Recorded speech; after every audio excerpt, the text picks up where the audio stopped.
রাগের মাথায় আপনি সন্তানকে বললেন তুই মর, ফেরেশতারা বলল আমিন। তোর ভবিষ্যৎ অন্ধকার, ফেরেশতারা বলল আমিন। রেগে মেগে আপনি আপনার মেয়েকে বললেন জীবনেও তোর কপালে স্বামীর ভাত জুটবে না, ফেরেশতারা আবারও বলল আমিন। আচ্ছা, আপনি না সেই ব্যক্তি যে তার নিজের জীবনের চাইতেও সন্তানকে বেশি ভালোবাসেন?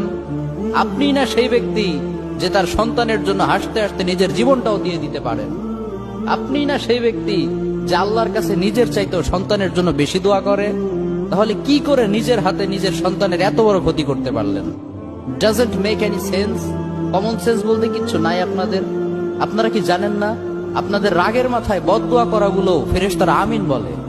দাওয়াতুল ওয়ালিদ আলা ওয়ালাদিহি, বাবা মা তার সন্তানের জন্য যেই দোয়া করে সেটা ভালো হোক কিংবা বদদোয়া হোক, আল্লাহ সেটাই কবুল করে নেয়। এজন্য খবরদার, নেভার কার্স ইউর চিলড্রেন। রাগের মাথায় কখনো সন্তানকে অভিশাপ করবেন না। খুব বেশি রাগ উঠে গেলে তার জন্য উল্টা ভালো দোয়া করেন। কাবা শরীফের একজন ইমাম আছে, ইমাম আল কালবানি।